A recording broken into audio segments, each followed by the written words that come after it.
علامہ محمد بن قاسم رسا رحمۃ اللہ علیہ، آپ اپنے دور کے بہت بڑے عالم، ریلیجیس اسکالر اور قاضی تھے، جج تھے۔ آپ نے پیارے آقا صلی اللہ علیہ وسلم کے پیارے پیارے ناموں سے متعلق ایک کتاب لکھی جس کا نام ہے تذکرۃ المحبین۔ بہت پیاری کتاب ہے، اور یہ کتاب ہمارے پیارے آقا کی پاک بارگاہ میں مقبول بھی ہے۔ ایک بزرگ فرماتے ہیں، ایک مرتبہ میں یہی پیاری کتاب پڑھ رہا تھا، پڑھتے پڑھتے مجھے نیند آ گئی، ظاہری آنکھیں بند ہوئی، دل کی آنکھیں کھل گئیں۔ الحمدللہ مجھے خواب میں پیارے ناموں والے پیارے نبی صلی اللہ علیہ وسلم کی زیارت نصیب ہوئی۔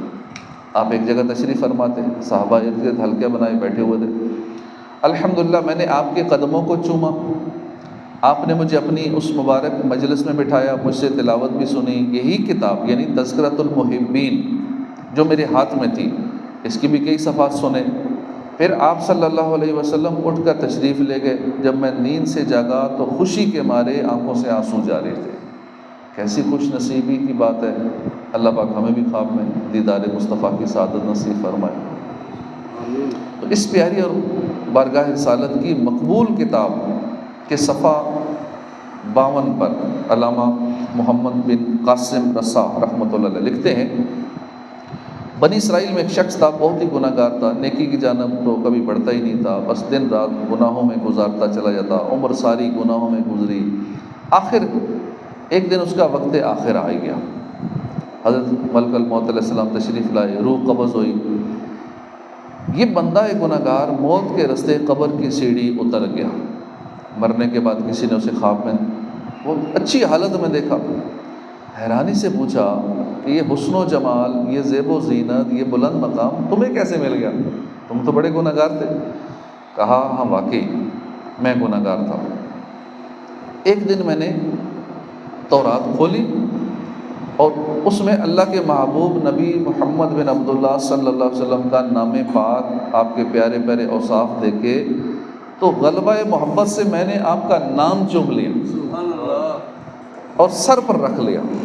بس نام محمد کے ادب کی برکت سے اللہ پاک نے مجھے بخش دیا، میرے سارے گناہ بخش دیے۔ اب عمل کی ساری زندگی گناہوں میں گزری، عمل کتنے، بس آقا کا نام آیا، اس نام کا ادب کر لیا، چوم لیا، سر پہ رکھ لیا اور اللہ پاک نے بخش دیا۔ اعمال نہ دیکھے یہ دیکھا، محبوب کے کوچے کا ہے گدا، خالق نے مجھے یوں بخش دیا۔ سبحان اللہ سبحان اللہ۔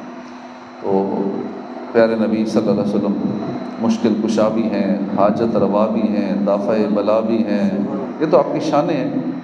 میرے رب کریم نے اپنے محبوب کے نام پاک کو بھی یہ عظمت بخشی ہے کہ حضور کے نام کے صدقے میں بھی مسئلے حل ہو جاتے ہیں، پریشانیاں دور ہو جاتی ہیں، حاجات پوری ہو جاتی ہیں، مشکلات ٹلتی ہیں۔ دنیا تو دنیا رہی نا، یہاں کی مشکلات کی تو وقت ہی کیا ہے۔ میرے آقا کے پیارے پیارے نام ایسے شان والے ہیں کہ ان کی برکت سے دنیا ہی نہیں، قبر کی مشکلات بھی ٹلتی ہیں، حشر کی مشکلات بھی ٹلتی ہیں، قیامت کی مشکلات بھی ٹلتی ہیں، پل صراط پر بھی آسانی نصیب ہو جاتی ہے، اور اللہ کے فضل سے نام مصطفیٰ کی برکت سے گناہ گار بخشش کی خیرات پا کر جنت کے حقدار بن جاتے ہیں۔ تو اللہ پاک ہمیں بھی حضور کے ناموں کی ادب نصیب فرمائے۔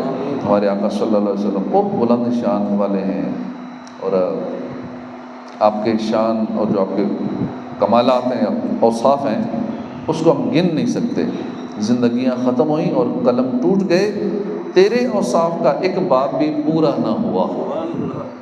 اب یہ صرف شاعرانہ مبالغہ نہیں ہے، یہ حقیقت ہے، یہ ریئلٹی ہے کہ آپ کے دیگر اوصاف و کمالات کی تو کیا ہی بات کی جائے، آپ کے ناموں کی ہی اتنی برکتیں ہیں، اتنے اوصاف ہیں کہ ہم وہ گنتی نہیں کر سکتے۔ پیارے پیارے نام کیا ہیں حضور کے، ان کا معنی کیا ہے، کیا کیا شانیں اس سے معلوم ہوتی ہیں، یہ تو بات کی بات ہے۔ علماء کرام نے اس بات پر تحقیق کی ہے کہ آپ کے ناموں کی تعداد کتنی ہے، تو بڑے بڑے علماء ذیشان نے محنت کی، ناموں کی تعداد معلوم کرنے کی کوشش کی، تو 800 نام ملے، مگر قربان جائیے یہ تحقیق انتہا نہیں تھی، مزید تحقیق کی گنجائش موجود تھی۔ آخر سیدی اعلیٰ حضرت نے اس پر تحقیق فرمائی۔ آپ لکھتے ہیں کہ مختلف کتابوں اور روایات کی روشنی میں آپ صلی اللہ علیہ وسلم کے 1400 نام ملے ہیں۔ ہمیں تو 99 کا پتہ ہے نا، 1400 نام تو اعلیٰ حضرت کی تحقیق میں آئے ہیں۔ یہ تو وہ جو کہتے ہیں میرے علم میں آ گئے، اعلیٰ حضرت فرماتے ہیں کہ میرے علم میں آ گئے 1400 نام، آپ صلی اللہ علیہ وسلم کے مبارک ناموں کی گنتی ناممکن ہے۔ یہ تو ناموں کی گنتی کی بات ہے، اللہ نے اپنے محبوب کو نام کتنے عطا فرمائے ہیں، ہم جیسے عام انسان ہم اس کی بھی نہیں گنتی کر سکتے۔ پھر ان ناموں کا مطلب کیا ہے، معنی کیا ہے، ان میں کیسی کیسی حضور کی شانوں کا بیان ہے، پھر ان کے اندر کیسے کیسے کمالات ہیں، اوصاف ہیں، ان کو کون شمار کر سکے گا۔ آخر عشق و عقل یہی فیصلہ کرتے ہیں کہ تیرے تو وصف اے بے تناہی سے ہیں بری، حیران ہوں میرے شاہ میں کیا کیا کہ وما علینا الا البلاغ۔ اعوذ باللہ من الشیطان الرجیم۔